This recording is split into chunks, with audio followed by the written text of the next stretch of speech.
Hi to all. Back to back ఈరోజు మన YouTube ఛానల్లో వీడియో వచ్చేసి గుంటూరు స్ట్రీట్ ఫుడ్ అనమాట. రియల్లీ నేను నా ఫ్రెండ్స్ అంటే కొలీగ్స్తో పాటు మేము ఒక ముగ్గురు ఫ్రెండ్స్ ఉండేవాళ్ళం, లావణ్య, శ్రీజ అండ్ మీ. మాకు రియల్గా చాలా అంటే చాలా ది బెస్ట్ ఎక్స్పీరియన్స్ ఉంది. లైక్ మేమేమనుకున్నామంటే నెవర్ విల్ నాట్ బ్రేక్ అనుకున్నాం. బట్ నాకు ఇంకో ఆపర్చునిటీ వచ్చేసి నేనైతే హైదరాబాద్ షిఫ్ట్ అయిపోయాను. బట్ రియల్లీ వాళ్ళ ఫ్రెండ్షిప్ అనేది నాకు చాలా ఉన్న 2-3 monthsలోనే they are really close with me అనమాట. సరే అని చెప్పి ఒక ఫైన్ డే మేమందరం కలిసి బయటకి అయితే వెళ్ళామన్నమాట.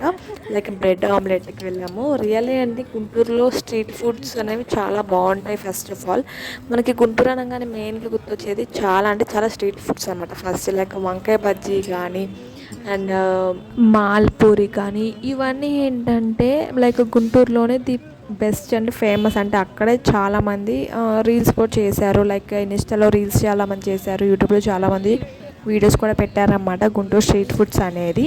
నేను నేను విజయవాడలో ఉన్నప్పుడు చూసేదాన్ని, కానీ నేను అంత ఎక్స్పెక్ట్ చేయలేదన్నమాట నిజంగా అంత బాగుంటుందని. వన్స్ మనం లైవ్లో ఎక్స్పీరియన్స్ చేస్తాం కానీ మనకు తెలీదు. ఫైనల్గా అయితే ఇలా వచ్చిందనమాట. రియల్గా టేస్ట్ అయితే ది ఆసమ్ అనమాట. లైక్ మీరు కూడా ఎప్పుడైనా గుంటూరు అయితే విజిట్ అయితే మనకు పర్టికులర్గా తినాల్సిన ఫుడ్స్ వచ్చేసి 3 అండి. ఒకటి వచ్చేసి బ్రెడ్ ఆమ్లెట్, ఇంకోటి వచ్చేసి మాల్పూరి అండ్ ఇంకోటి వచ్చేసి వంకాయ bajji. Thank you for watching.